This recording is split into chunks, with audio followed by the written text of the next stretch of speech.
So I'll just say a few words just to open the event, and I'll turn it over to people who have a bit more interesting things to say. So I'm Brandon Wall. I'm chair of the Graduate Advisory Board, or Gab, as you may. That's what we did. See what we did there. So this is Welcome to Gab-Fest. It's the second of our series. Last year was just about sort of the futures of the university more generally, and this year we decided to hone in on one specific panel that we did last time, which was online learning, that discussed MOOCs, because the topic was so rich and interesting that people couldn't move away. So these massive open online courses are everywhere, they're all around us. They affect everything they do, the conversations everywhere in the news, and we wanted to try and get away from just knee-jerk reactions to the form, to sort of analyze them from several different angles and see sort of what kind of rich conversation we have about it. So in some sense, the name Gab-Fest is a terrible name for a conference. And I say this admittedly having been the one to suggest this name last year. But we wanted to, besides just the acronym, we like to honor the idea of gabbing and formal conversations. So to varying degrees, each of the panels are going to be embracing the question and answer format as being the most interesting part of any discussion. So the idea is to keep things more informal, to encourage conversation amongst everyone, as opposed to just sort of answering questions and answers. Each panel is sort of structured slightly differently than the panelists. The organizers will tell you exactly how that's going to go. The other thing about Gab-Fest that I should tell you is this is our hashtag, which is why there's a photo in front of it. So if you are on the Twitters, we'll be doing that all day. I know Bruce has suggested to people online that they tweet. I've suggested that everyone tell anyone who's interested in MOOCs to be tweeting. So the conversation will be global, it will be massive, online, and open. It should be very interesting. And the other thing to keep in mind about that is, some people just use Gab-Fest for their everyday life. So there were one or two people on there who said, "Oh, hanging with my friends, hashtag Gab-Fest." That's fine.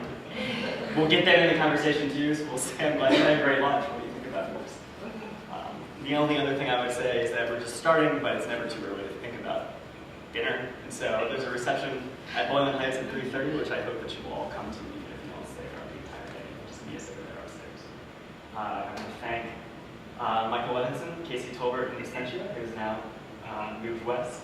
Angela Nemechek for stepping in for Casey, the Institute of Humanities for generally sponsoring the whole event, Open Grounds, and Lindsay for graciously hosting us once again, TRC for co-sponsoring this panel, Gab-Fest organizers who have done tireless hours of work to make this possible, and then all of our great panelists. I will turn it over to Swati.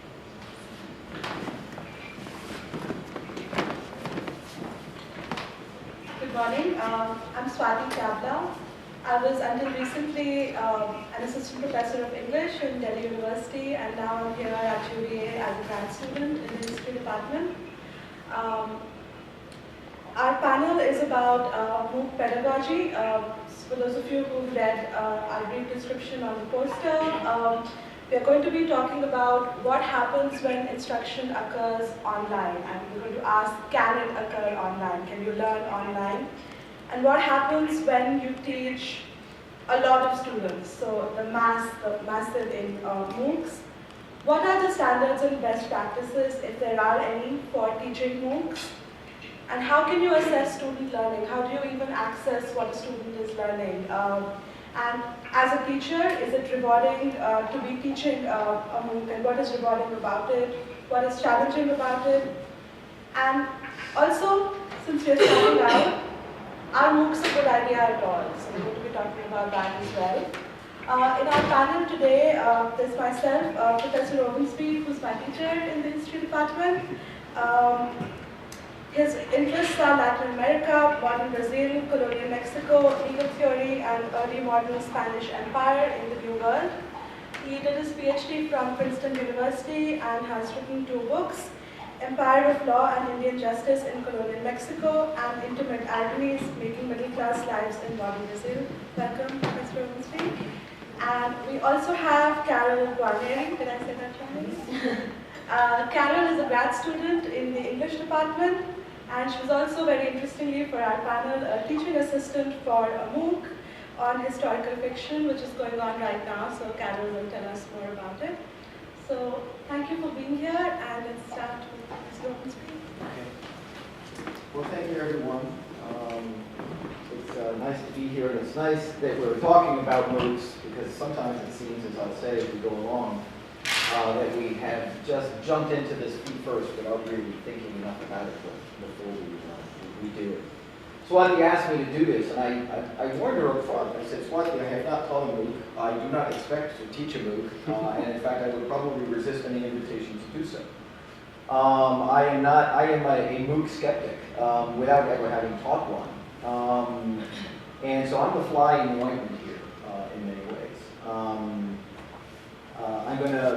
I looked at the description of this panel, and I'll speak to aspects of it, but I'll speak to it from a critical perspective, obliquely, rather than to directly try to face the questions of what best practices are. In fact, as I'll suggest as I go along, I'm not even sure we should be talking about best practices yet. This is still really new stuff.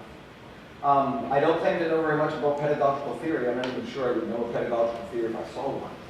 I do have a sense of how I teach and how I have been taught, and so I'm going to speak largely from that experience. I plan to a certain extent to be a grumpy old man here with regard to MOOCs. It's all the rage, and everyone's talking about it in the New York Times and the Wall Street Journal, and I don't doubt that eventually they're going to figure out how to make money out of this, which is one of the things that worries me. But one of the surprising things to me is how fast this has come on, and how relatively uncritically we have agreed to try to incorporate it into our collective lives as teachers, as scholars, and researchers. We talk constantly about exhorting our students to think critically, and yet I'm not sure we've done a whole heck of a lot of critical thinking about this phenomenon of MOOCs. Now, one way of looking at it is to say that, well, we can't really question the model if we don't have the experience, and therefore we should undertake the experiment if we're going to have any criticism of it. And so that doing MOOCs becomes a way of raising the question about whether to do it. There's something to that. That is a point that has some truth to it, I think. But it's an expensive way to experiment. As I understand it, these things cost about $50,000 a crack, except for very efficient people who do it for much less. But $50,000 a crack, and my guess is that the price of these things is going to go up as the competition begins to heat up. And in the way of entertainment in the world, there will be something of an arms race to make it better, and with more bells and whistles, and with more people, and with more features, and with more this, and more that, and more the other. And so my guess is that the price tag is. I'm sorry. So you were not an experience. And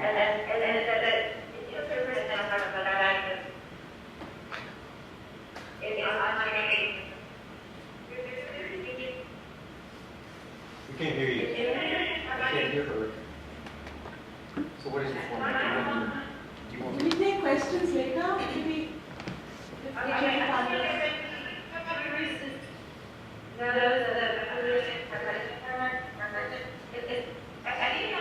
can't hear you very clearly. Sorry.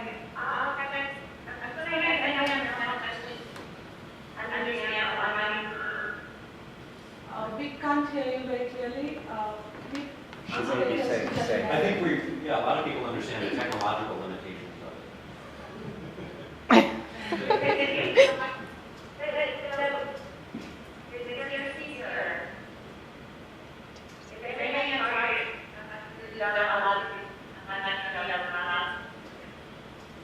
Kristen, first of all, I don't think anybody can hear you. Second, the first speaker just started. So, yeah. Right? I guess. Sorry. So how do you want to proceed? We're going to have you and then Karen and then take questions. Okay. Sorry. Okay, it's fine.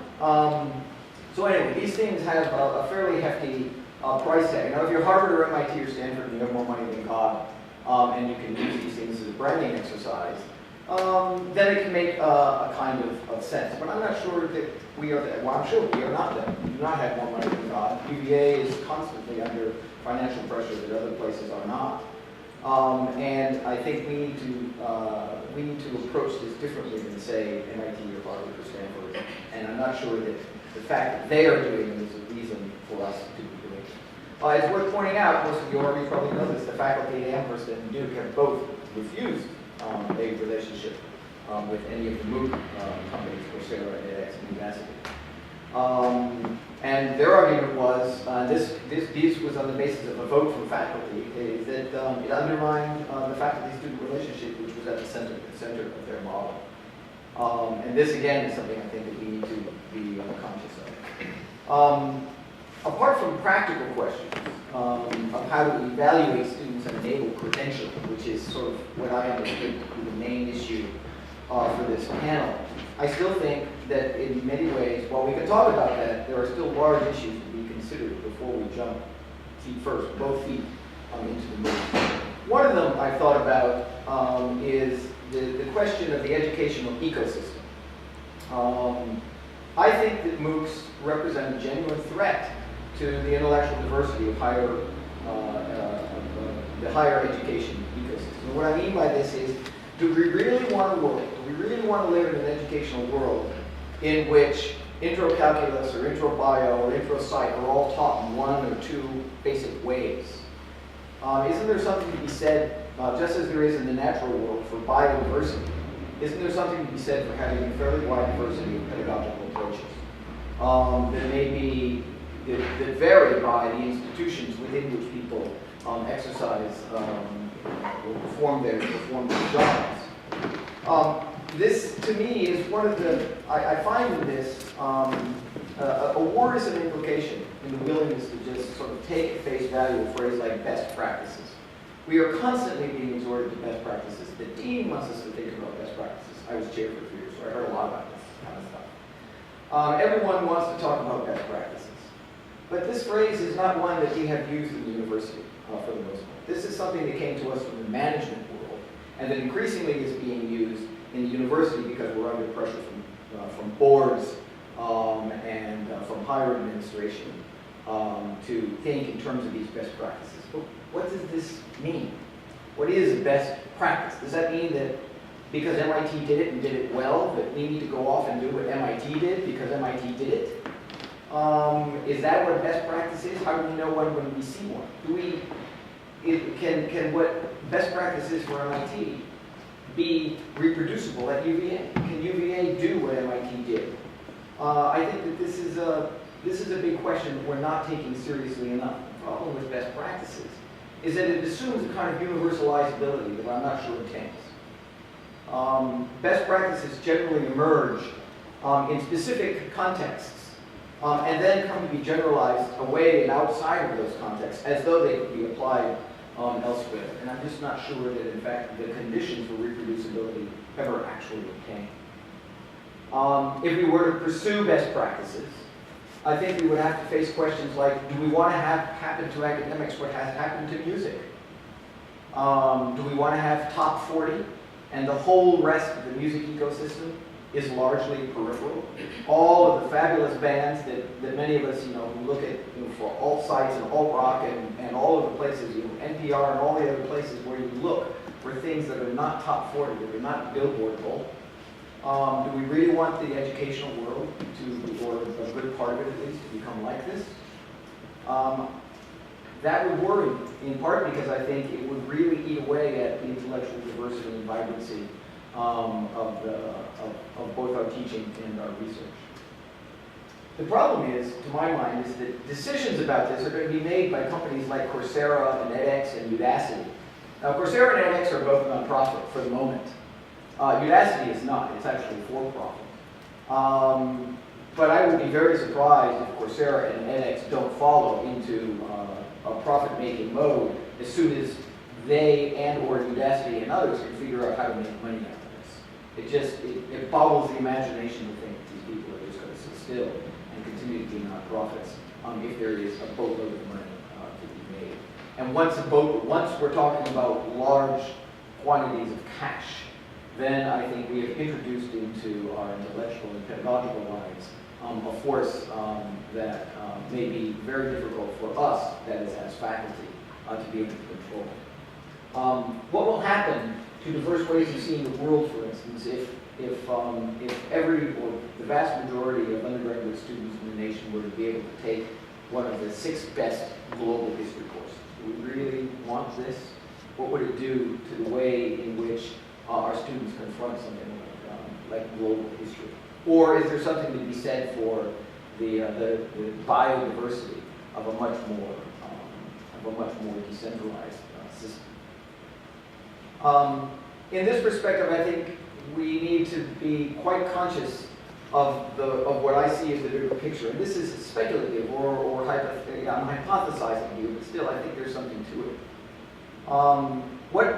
What arguably is really happening with respect to MOOCs from a business perspective? Well, if you look at it in a broad enough way, I'm beginning to wonder if this isn't really part of an effort by entrepreneurs to break the monopoly that universities have held on access to revenue streams, otherwise known as students. Universities have, until very recently, been nonprofit organizations oriented to values other than those of the bottom line. And yet they have had access to all of this money that goes with being a student for a long time without anyone sort of encroaching on that territory.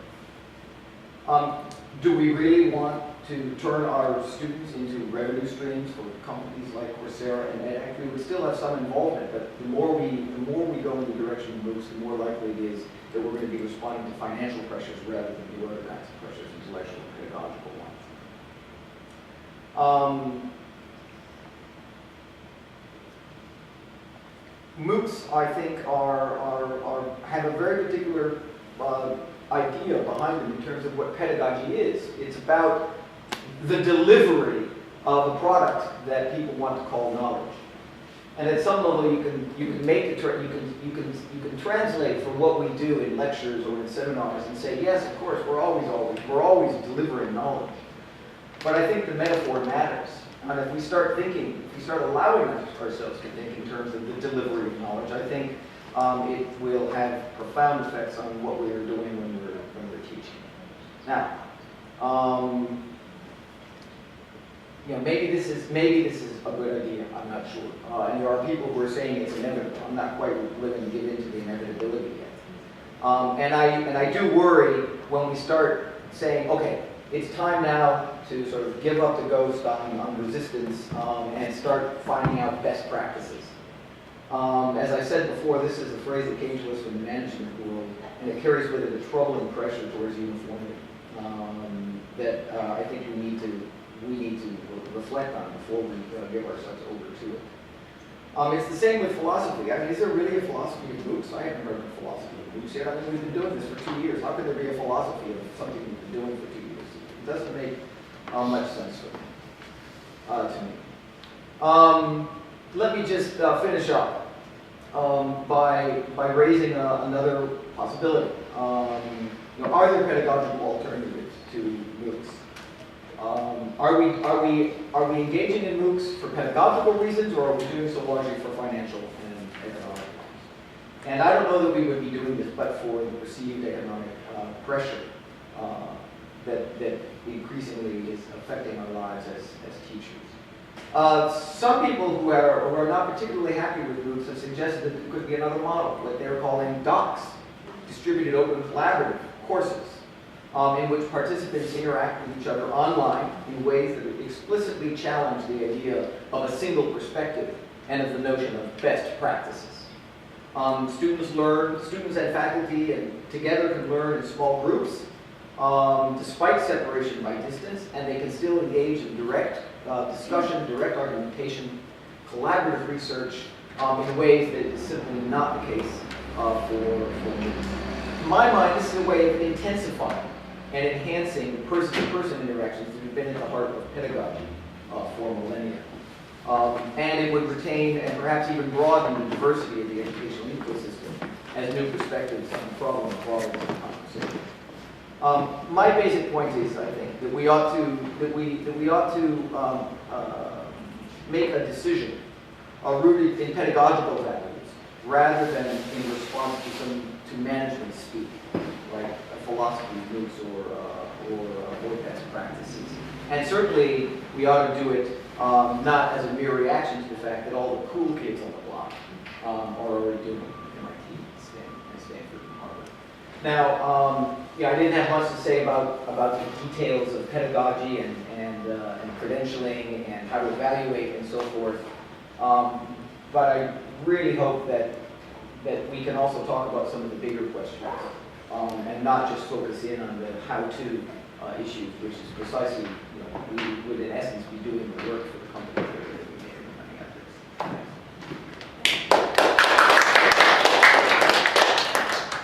Thank you, Professor Owensby. I think skepticism is the best note on which to start. Yeah, so I'm going to give maybe a less skeptical version, more utopic. But as Swati mentioned, I was an RA and now sort of a TA for Bruce Singer's MOOC that's going on this month and has been going on for a while, called Plagues, which is the world's historical fiction. So a class on historical fiction. And I just wanted to share some of my observations from it. That's really my only qualification for being on this panel. I'm obviously not the instructor, and I do not have a theory of pedagogy, but I've been really interested in what I've observed about the process and about the course now that it's gotten going, so I'm just going to share some of those thoughts. And I guess I'll start with the utopia and then maybe move into some of the issues that I've seen. So the thing that I've been most impressed with by far once the course started was the forums. And I shouldn't have been surprised maybe, but when you have this community of just thousands of students from all over the world, all types of different students, and they come together in this way to talk on these forums about everything, so not just about the class or about issues that they're having with their class, but about life, about Professor Holsinger has opened up a space for students to share their own creative work, and so there's a whole forum where students are sharing their work and they're getting lovely, wonderful, supportive feedback. And just the warmth of that interaction, the support, seeing students who have taken lots of Coursera courses jumping in to help the students who are brand new. I guess the crowdsourcing of the whole thing has been really impressive. And I have noticed that a lot of students have mentioned that perhaps this course is unusual to a certain extent. This course seems to be especially warm and supportive, where they've mentioned that other forms have been more vicious. But I guess what I want to move to in terms of pedagogy is the consensus seemed to be that this warmth, this support, this community that they were all looking for came in large part from the interaction that the instructor had with the participants through the forums. So when the participants were asked sort of what makes a good MOOC, the top answer seemed to be a lot of interaction on the forums, both with the instructor and with the course staff. So they wanted the course staff to be on the forums every day answering questions. They wanted the instructor to jump in regularly and respond to issues. And they said that made it, I mean, like a journey of learning together was sort of the phrases they were using. So you get these communities that develop, students start to recognize each other from other Coursera courses, they throw out courses that are the best that they've taken, and so all of these smaller communities within this large 1,000 student sort of thing. And I just wanted to share, again, some of, I guess, what they think makes a good MOOC and what they think makes a good pedagogical model from what I've observed on the forums. So one thing that really struck me that I hadn't thought about before and maybe should have was how many participants said that they liked MOOCs because they were blind to issues like race, age, gender, disability, especially people who are homebound, have chronic illness. They said this upsets all of the classroom dynamics of just teachers' pets or who happens to be in your class at the time. This is a way to sort of like interact on an even plane. A lot of participants seem to feel. Students are very aware of how much the instructors are participating in the class, whether they're regularly on the forums or not, and it made a huge difference to a lot of people, it seemed, in their experience with the class. A lot of people kept saying, so what makes an instructor good, what makes a MOOC good is using the technology, so using They're really impressed by high quality videos, by effects in the videos, but they want the personality of the instructor to shine through. So when the passion of the instructor shines through the technology, that seems to be what struck them most. And they kept using the word knowledgeable. So when they were evaluating like the best classes they'd taken, they would say, oh, the instructor is clearly very knowledgeable on the subject. And that struck me so much, I guess, because clearly if you are a professor in your field, you are so knowledgeable. But so I'm wondering if we can talk about maybe what conveys that knowledge best. So like what is it that they're latching onto? It's not knowledge necessarily, but it's a certain way of communicating that knowledge, I guess.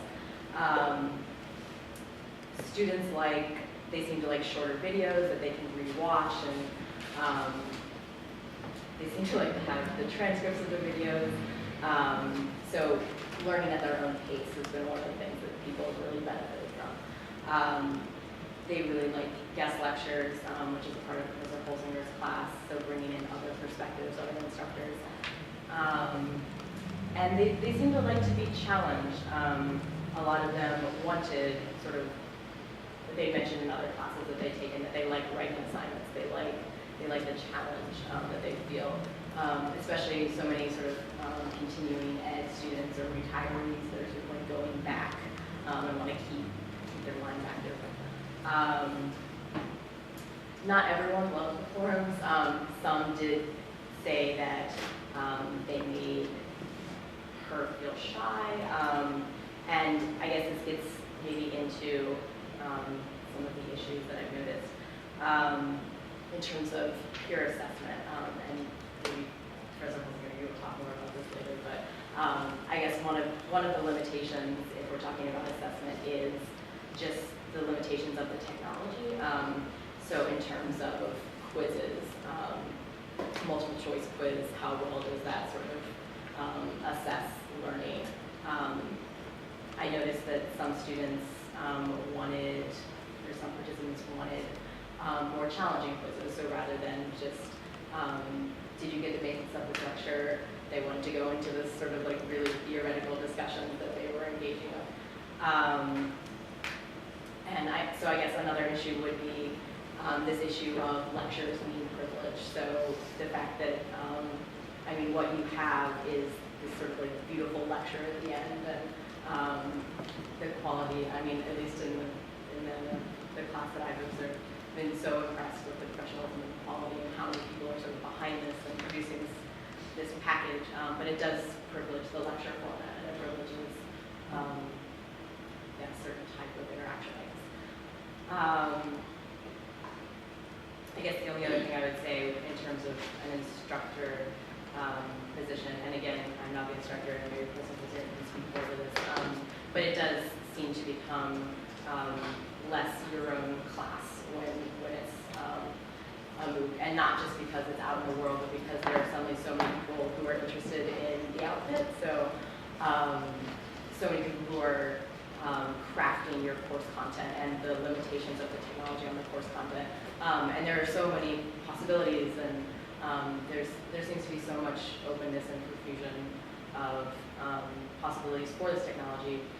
But at the same time, it does mean that a lot of other voices are needed, because if you're an instructor in an English department, you don't necessarily have the technological skills to do all of these things, and so you need a lot of other input for these things.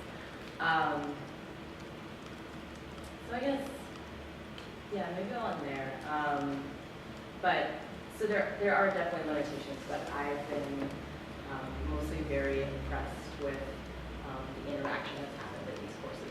Because I feel like one of the main drawbacks or one of the main critiques that you always hear of MOOCs is that there isn't enough space for interaction and instructor to student, sort of back and forth. But I think that people who are taking these MOOCs are hyper aware of this, and they still want that interaction, and they seem to be forming these lovely communities where they are interacting in all these ways that they couldn't otherwise.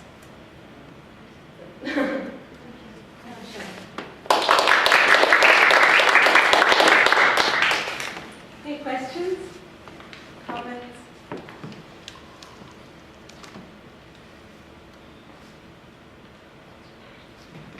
I have several, but which one can I ask first? Actually, I was hoping if somebody could explain to me the present relationship you have with Coursera in terms of sort of picking back up on what Mr. Owensby was saying, in terms of what's the precise relationship? What's in it for them at this point in terms of making money? Because if these courses are free, then we're not taking any money. We're expending our resources, both human capital and our technology, to set all these things up, unless they're paying for that. I don't know that. I mean, what? Yeah, I don't get it. We had to talk about that. I'm Mike McPherson. I'm Associate VP in the office of, right now, VP for Research, and responsible for our Coursera engagement. Our deal with Coursera is, first of all, we entered into this as an experiment. We wanted to provide faculty here at U.Va who were interested in teaching group format the opportunity to do that. We're not pushing anybody to do it.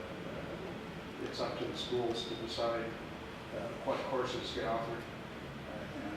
So far, Darden and the college have decided to participate. Curry has a course going as well now, or getting ready to launch.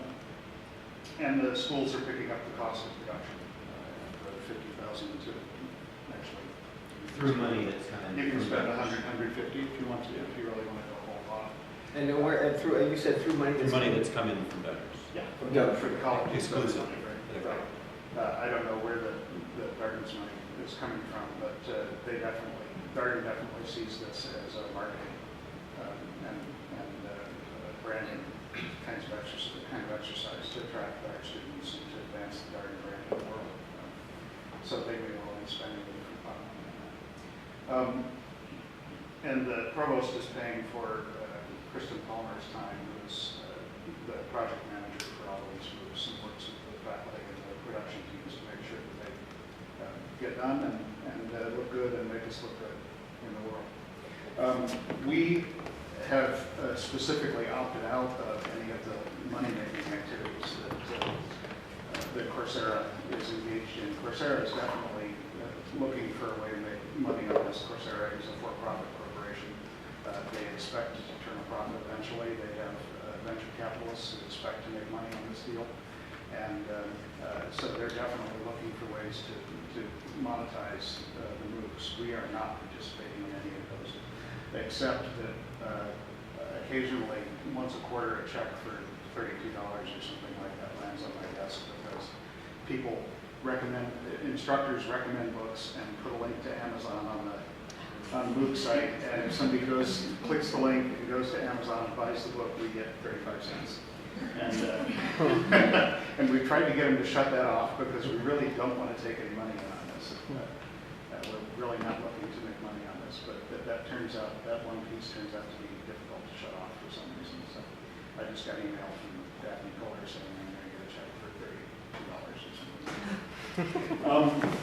And what we're doing with that money is we're putting it into the provost's office, putting it into a student scholarship fund, and it's amounted to a couple $100 so far. So we're not participating in the credentialing programs. One of the ways that Coursera is looking to make money is by offering a credential for a certain level of performance in a MOOC. We're not participating in that. We're not looking to any deals like Georgia Tech, I believe, has done a deal with University to actually offer Georgia Tech credit for University courses. We're not looking at that. We really are just doing this as an opportunity for those faculty at U.Va who want to try and experiment with the MOOC to do that. And we have no ambition to make money on this. What Coursera gets, of course, is the U.Va brand. Right? Then you go to the Coursera website. U.Va is one of the Coursera partners. That increases the value of Coursera. We have U.Va faculty, prominent U.Va faculty teaching courses on Coursera. That increases the value of Coursera. So Coursera is getting something out of this. We are providing them with some value to them legally right now that we're getting equivalent value, but for the long run that might not be the right relationship. There's nothing ethical about Coursera or any of the MOOC providers that are in the space right now. This is very rapidly changing space. There are universities who are talking about creating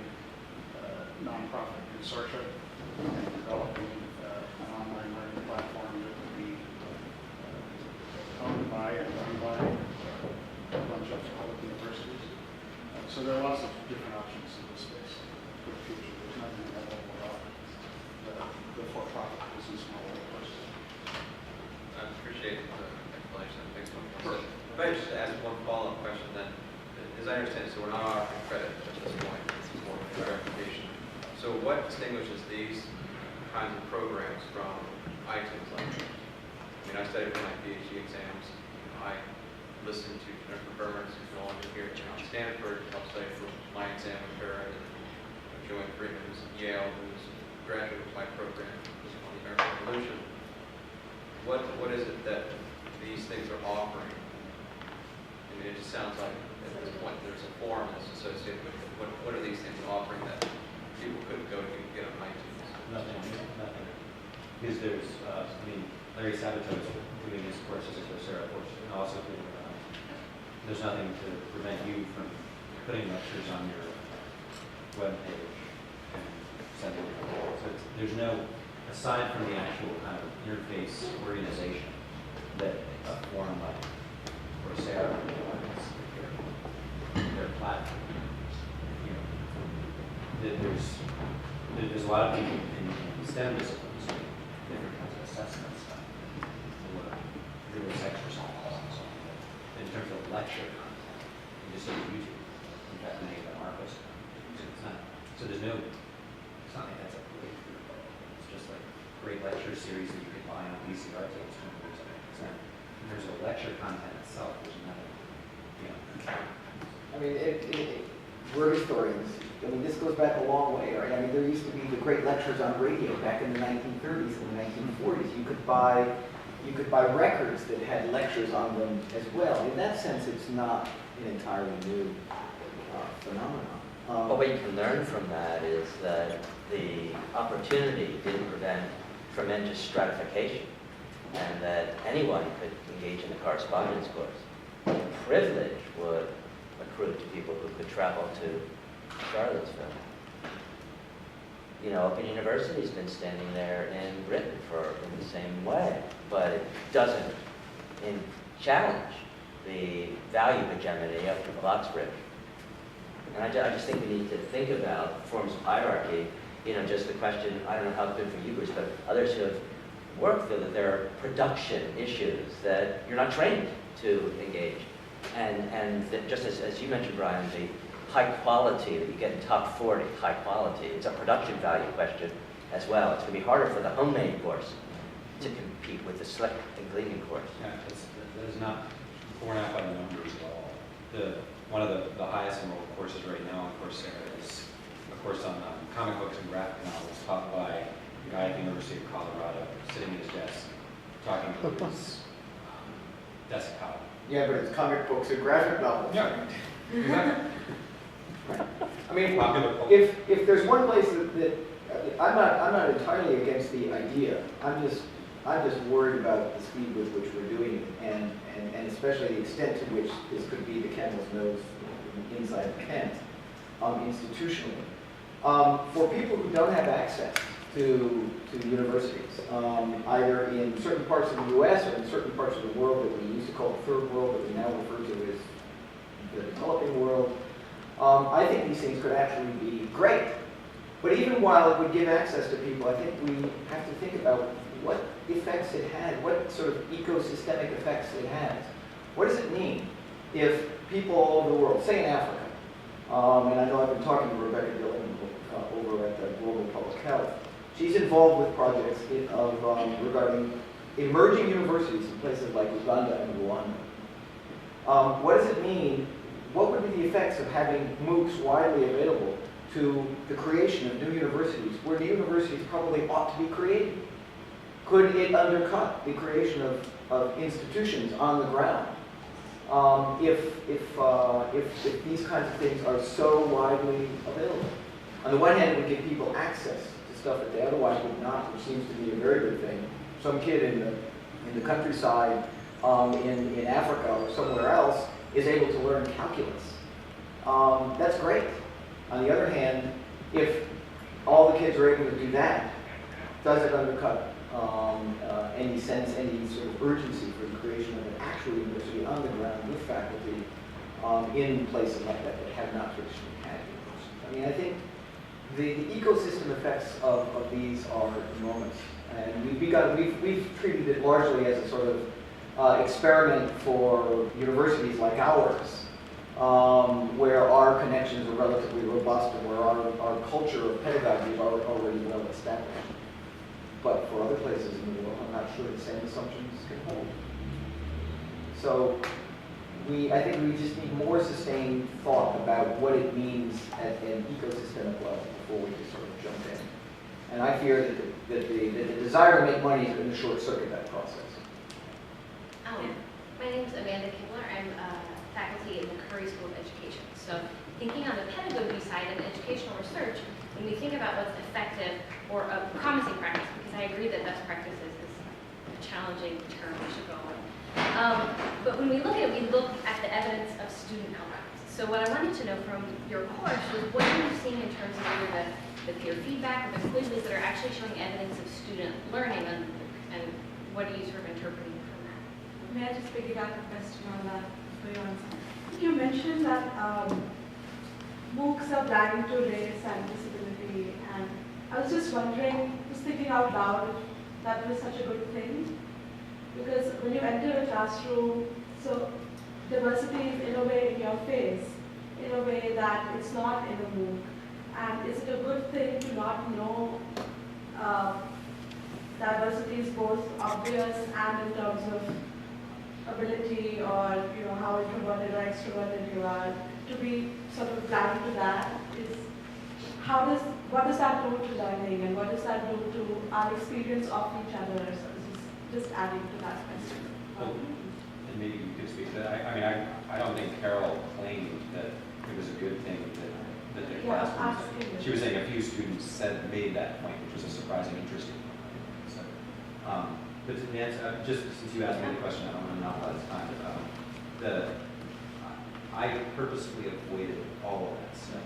And my whole approach to it was this is super minimalist in terms of any kind of exercises or assessment. It's just a few multiple choice quizzes, a little writing assignment that they will kind of peer verify. So I have purposely avoided all of that. The whole notion that this could be real teaching. I strongly agree with what Adriana just said, that this is, it may be viewing, but it's not learning. In humanities, at least, and this was based on not just knee-jerk assumptions, but me taking a bunch of humanities MOOCs that were existing already and seeing the kind of exercises that they were doing and saying, I just don't I want this to be a week, basically outreach kind of exercise. And that's how I designed it. So the quizzes are very, very good. So go ahead, I didn't mean to engage those questions. Yeah, I don't have much to add. I guess I would just say so much of this depends, as you're suggesting, on what kind of students these things are reaching, and maybe once we get more data about these questions, we can easier to answer. But whether individual institutions decide they want this to be a branding exercise or more enrichment for traditional types of students, either already on campus or retirees or other fairly privileged backgrounds that have access to these things. And I think this depends on, so these things like quizzes and peer assessment. I think for students who, it depends on how you're pitching it, right? So the quizzes and the peer assessments need to be streamlined to a certain extent if you're trying to reach a global audience or all kinds of different students. There are so many technological issues that come in, glitches and problems with the quizzes. These become a big deal, at least reflected on the forums. How big of a deal they actually are, it's unclear. But there are certain students that have expressed the desire for more challenging assignments, for more, and I guess getting into credentialing, if that becomes a thing, there will have to be more substantive assignments, and how you then assess that is a question. So, I think so much depends on who you're trying to reach and your philosophy behind putting out your course, whether it's just sort of an exercise. And here's some interesting things, I'm going to share them with you, but I'm not super interested in assessment, or whether you're trying to reach a certain audience. Are they taking the quizzes? How are they doing with it? Yeah, I would say about a third of them took the first quiz. Why are you having quizzes Very at all? challenging 15. If your philosophy is simply to Yeah, it's share a really this. good question, and a big part of me wishes I just hadn't done anything of that order at all. But I decided to just do some really minimal kinds of Since it is a course. Yeah, Right. yeah, of course. But can I throw a question out there? Because I'd love to know what people think. So MOOCs aside, and this is from Kathy Davidson, and it's one of the pieces that you post on. One of the things that my course has is a forum on MOOCs and online learning with a lot of really skeptical things along the lines of what Brian was saying. And Kathy Davidson, hardly a corporate shill, says if there are parts of what we do that can be replaced by computers, they should be.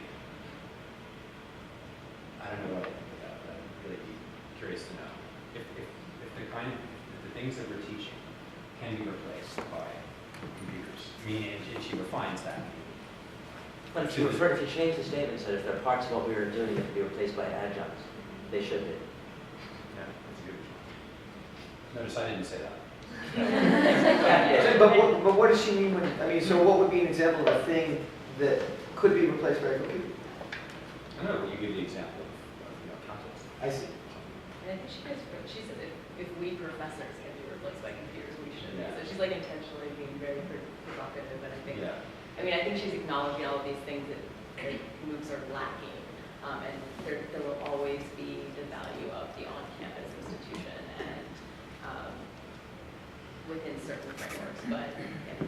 Well, you gave the model of or the praise of the repeatability. That students thought that this was great, having things in small chunks so they could repeat it. And that, I think, was one of the keys to the Khan Academy for high school kids, and where it was distinct exercises, mostly in math and science at the start. And it was, the sort of things you're always going to have to learn, algebra, let's say, or this, how this works in physics. And that's never going to change. So Khan gets on there, he explains it very clearly, and has diagrams and so forth, and the students in the high school or the middle school class can repeat it over and over and over again. And that, I think, is the sort of thing that speaks to this, if something can be replaced, that we would do as an individual live. That might be an example, but not a full lecture that you would want to change every year a little bit because you're different, they're different, the field is different, and so forth. Whereas, how this particular bit of algebra works is not going to change. So that might be a way to differentiate. But again, staying with Kathy Davidson's remark, you could reverse it another way and say, if there are things that computers do that we could replace with professors, let's do that. For instance, we do a lot of now technological transmission of advising requirements. Students have to come see us. Many fewer undergrads come see us in the office. And suppose they have to come and check out what's going to go on with requirements for an English degree face to face. That wouldn't necessarily be a bad thing. It would be more time consuming for us. But maybe for us. No, go ahead. One of the things that, this discussion seems that that MOOCs are an opportunity for us to think about what other than particular field-specific knowledge we're giving to students, right? And we treat this as an opportunity to say what does the university, say? Is it figure out what an English major looks like, or maybe it's something aside from field knowledge in these communities. But we talk about critical thinking, but what does that actually look like, or what do we? Is this whole idea of MOOCs just helping us clarify our values as a university and as a group of people? We say that I don't just need them to know something about Dickens, right? I need them to know how to do this, or I want to have this relationship, or whatever it is. Well, and relationships, I think, are crucial, and it gets back to Kathy Davidson's questions. When the business world will tell everyone up front, okay, you know what, we are not going to insist any longer on having face-to-face meetings with whom we are negotiating over whether or not to invest $1 billion in something. And we'll just do it all online. When they're willing to do that, then I'll be willing to say, okay, then maybe the face-to-face stuff with faculty is not that important. But once we say, well, you know, we can replace faculty with computers, then in essence we're giving no independent value at all to human-to-human contact. The fact of the matter is that there is no business person who's going to invest $1 billion who's going to do it online. They want to look people in the eye. They want to be able to. They want to be able to be in their presence, and they will send people across the world to go sign a piece of paper because they'll say there is no substitute for face-to-face contact. And yet they're telling us, well, but you know, why do you need to have face-to-face contact with students? I think there is a disconnect, and I think it's in part because we have not figured out a way to talk about the value of intimate face-to-face contact between faculty and students, and we need to do it rather than just say, yeah, this is something that we can replace with a computer. I'm just not persuaded yet. And that's my concern. Of course, our concerns, I think, are going to speak less and less loudly as more and more money comes to be involved. And that's the source of my skepticism. And I think this ties into, I mean, a lot of book seeker comments still, not just with MOOCs, but with online courses. I mean, the University of Phoenix has been around. I mean, you think about Liberty. I mean, these are huge enterprises. U.Va has a lot of online courses. So it's not, I mean, the MOOC is sort of the massive part. But we still have a huge question of online learning, I think, that is related. And that is much more already embedded in our university. Yeah. Well, one thing I can jump in, I teach online. And one of the things that surprised me, the model that I use actually doesn't have lectures. So I don't go on a video. I've actually never seen any of the faculty, I've never seen any of my students, which was really weird up front. But basically it's a little slideshow that replaces. And at first I was really skeptical about this format. You know, it's the same, it's not massive, so it's a regular size course. You know, I interact with students via email, via the discussion forums. And most of my work is at the comments, the personalized feedback that I provide on given assignments, and students seem to really like that. But I came to see that it actually kind of works. I mean, nowadays there's a lot of talk about the flaws of the lecture model, and that this isn't really a great way for students to learn. So I'm still skeptical about the massive part of MOOCs, and I don't see how, especially for courses that need papers written, I assume they would need to break them down into groups of 20 or 50 for TAs or adjuncts, you know, to make this work. You know, if they wanted to give credits and have that people pay for it, they have to give credits, have people pay, and have the credits mean something, they can't have peer-reviewed papers because that's not going to mean anything to anyone. So they might still end up with the same model. But I've come to think that really this style of learning without the lecture, you know, they have a slideshow, they do the reading on their own, they do the assignments on their own time. They ask me questions via email, discussion forums when they have questions. I give personalized feedback. I mean, essentially it's a correspondence course. It doesn't necessarily differ from writing letters 40 years ago. But I wonder what you guys think about that, because a large part of what professors seem to do at universities is lecture. There are office hours, but a lot of it is they stand in front of a classroom of 20 or 200 students and, you know, deliver these lectures, which that is something that it seems to be computers can replace. I mean, obviously smaller discussion groups are different, but you can discuss with real people in real time if you want online. And I wonder whether clinging to that format might be a bad idea for universities because it's not that effective. Right? If we move towards student-centered learning, that's where the learning takes place. We like to think that when we stand in front of the classroom, we're delivering this great knowledge, but I wonder if that's not necessarily accurate and that certain aspects of the online model can be embraced while maybe other aspects aren't. I think that's a really good point, and that I think there's kind of a spectrum of quality of interaction between faculty and students, and I think about intro-level large lecture style courses where most of the interaction is fairly impersonal. That's something where maybe we could use MOOCs as an additive capability to provide lectures and then have a more personal interaction with that time in the classroom. The one caveat I say to that, though, is if you think about where our revenue streams are as a university, those large lecture courses are pretty cheap in general. If you think about the undergraduate education, the first 2 years are relatively cheap because all you need is one professor and some scantrons, and that's it. It's the third and fourth year courses with the highly specialized labs and the one-on-one faculty interaction that's more expensive. So it changes the whole notion of the cost model of the university. I would say that one-on-one faculty interaction can be tremendously overweight. I really, just from my experience in college and graduate school, and some of the things that I see, I'm skeptical. If it's been measured and assessed, it's one-on-one. Yeah, I mean, I'm worried about self-preservation, right? Like, I mean, isn't the knowledge what I'm paid for? And if someone else can give them the knowledge, right, then like, don't I have to be trained as a, you know, in pedagogical theory, or do I have to be trained in, I don't know, interpersonal relationships, right, and be a sort of counselor, or, you know, like all these other things that like, but isn't what, you know, they want to give me the money for is because I know all this stuff about Renaissance literature that, you know, presuming, you know, the students need to know, right? And so like then we have to radically redefine who we are as faculty members of a university, right? And maybe the resistance, right? I don't know. That's knowledge the only thing you're paid for. Right, exactly, right.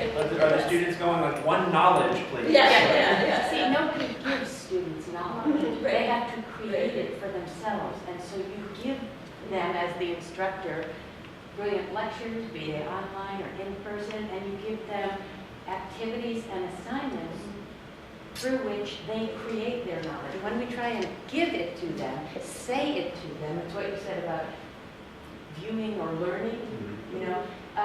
And that's where I'm at the Teaching Resource Center, and what we are observing, the whole excitement around this, and a lot of it's coming from the MOOC experiment, is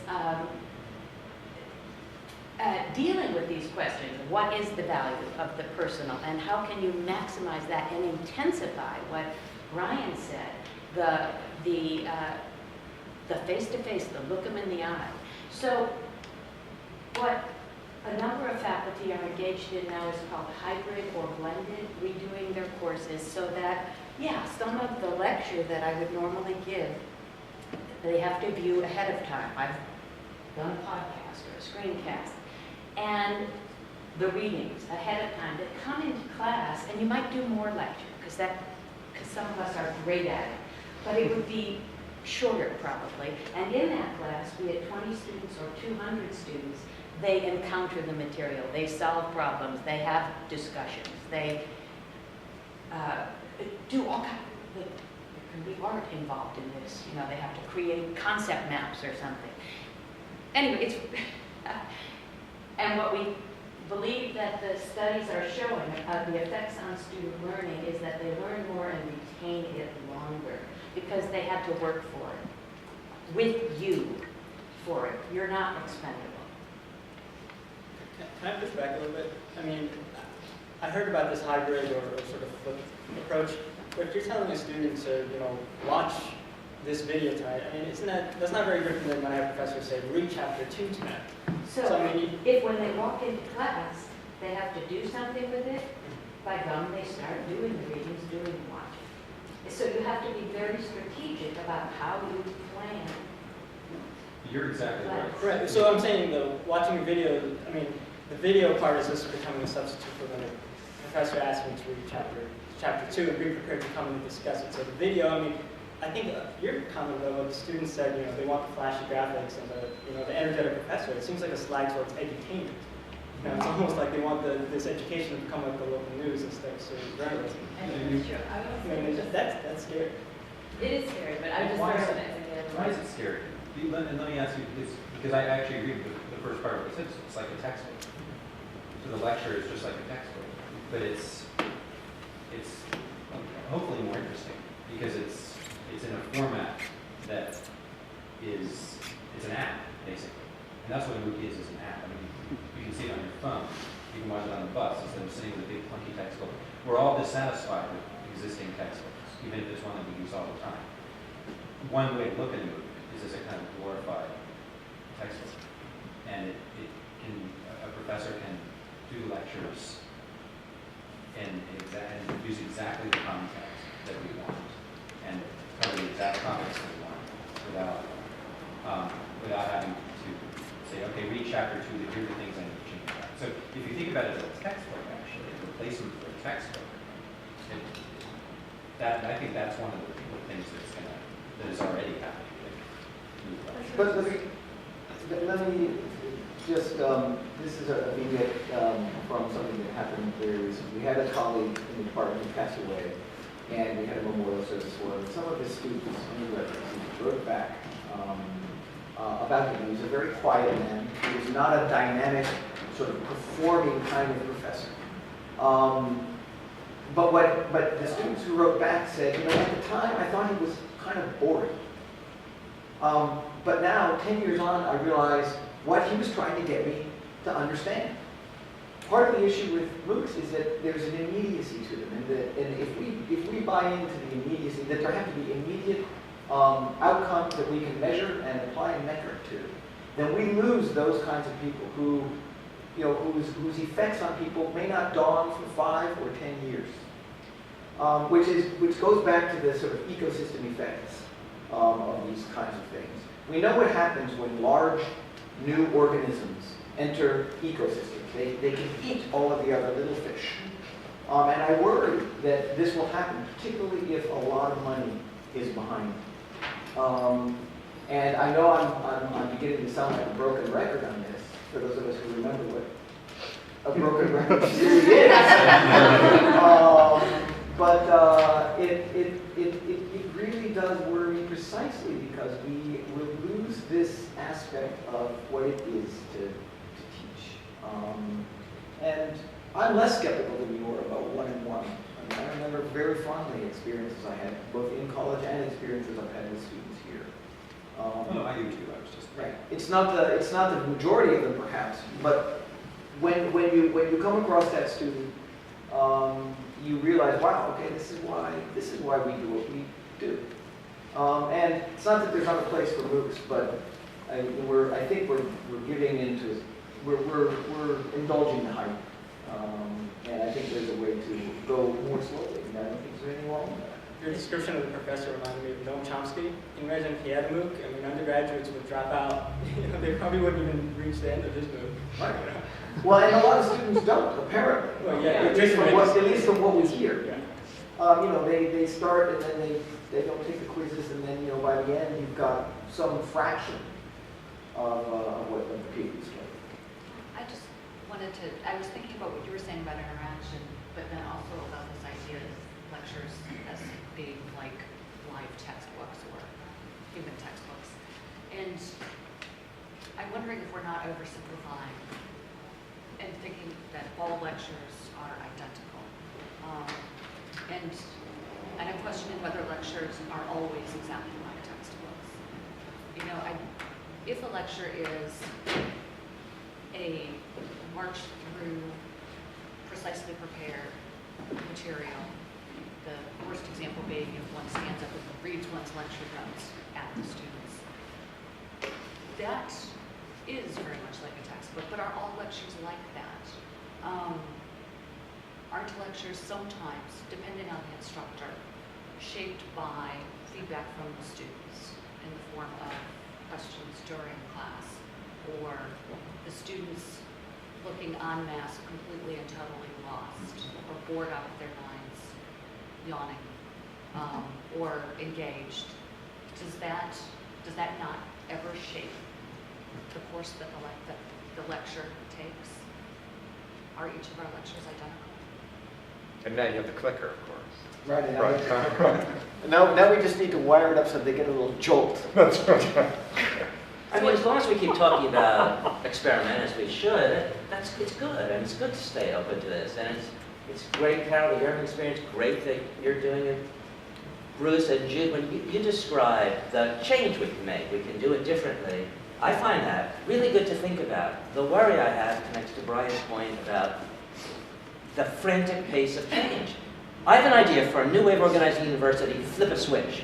And the fact that those switches get flipped at the higher reaches of the university is what most disturbs me. That these are central decisions about whether the university will subscribe to Coursera.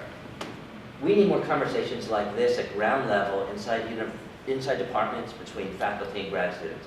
That's the way to think this through.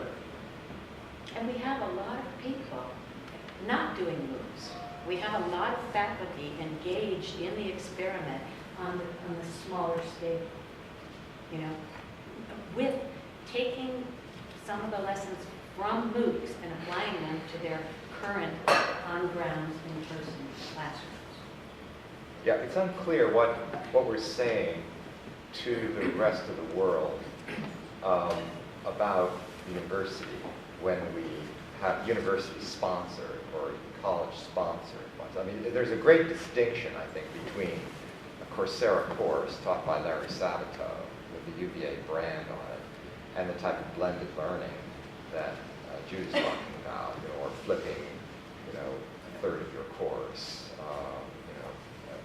That's a productive experiment with a new technology. It's a new tool. We're doing the same thing. It's just a new tool for doing it. And by the way, I thought the best meditation on this whole technology that I've seen by a leader around here may seem ironic, but by the dean of the Darden School, who blogs a lot, and he has a very good blog on why Darden is doing this, because it flies in the face of the whole way they teach over there, which is this in-your-face case method. But part of what his reasoning was, well, it's an experiment, it's a new tool, let's try it out and see where it goes, as a part of, as well as the branding side of it. But I agree with Michael to the extent that it's, it may be too fast that we are embracing it as a university. What are we saying when we have 3 courses up there? Are we unwittingly saying something about where we're headed that we don't want to be saying? I don't know. I think the other thing is that we do need to think about the question of scale. So what happens, okay, it's one thing when we have a few dozen MOOCs in the country, but what happens when it's hundreds or thousands? What happens when you have a very large population of MOOCs? Are they going to still have the same cachet? Is U.Va going to be able to cash in on this as it becomes more expensive to produce because there is a competition? Are we really going to want to put the money there rather than in the other places that we could put money? I mean, these issues as well, I think, haven't really been thought through, in part because we're getting money, I think, from private places. Right now they're just saying, this is for MOOCs, and so we'll do this experiment. But it does have implications, as you were suggesting, for the broader model of the university, at least with respect to its financing. Okay, thank you everyone. Sorry. I must confess that when I came to just helping Brandon organize this, I had a very almost now naive idea of MOOCs coming from India. I thought it democratized access and it was, just the best thing. That my students back in Delhi University would be, they were doing all these courses on Coursera that our university wasn't offering. And I think it's interesting to think about what it does to our idea of a university and what a university ought to be and what we ought to do as teachers. So thank you, Carol, and thank you, Professor Owensby, for getting us started. I hope some of you will stay for the rest of the day, and it's given us enough food for thought. Thank you. Thank you.